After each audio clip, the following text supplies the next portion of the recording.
soyup Hərə bir yana qaçır, yoxdur səs sonra. Bu qarma qarışıq çətin dünyada bir tek senin kapındır bize orta. Yıkılanda elimden tutan sensen, söz demeden kalbimi okuyansa.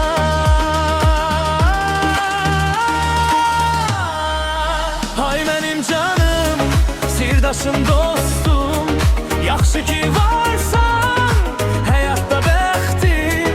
Fırtınalar qopsa da, geçse de herkes, değişmez sadik o temiz kalbim. Sen benim arkam, dayağımsan dost.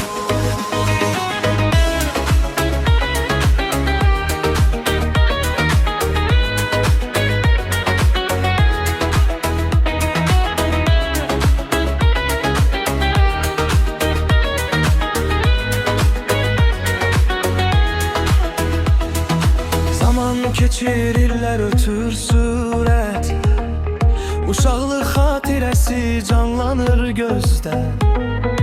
Dünya dəyişir, insanlar dəyişir, amma bizim hörmətimiz eyni yerdə.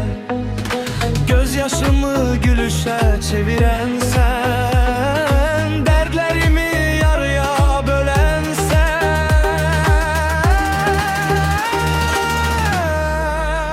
benim canım, sirdaşım, dostum, yaxşı ki varsan hayatta bəxtim.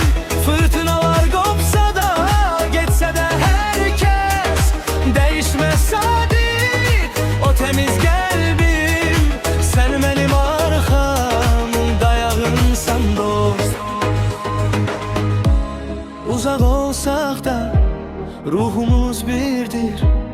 Bu temiz dostluk bize bir sirdir.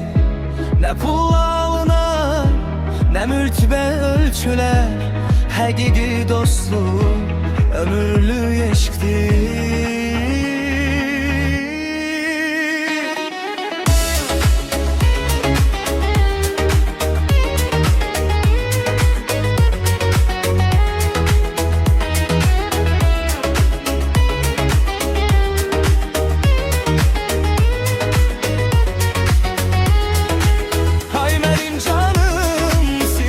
Dostum, yaxşı ki varsan hayatta bəxtim.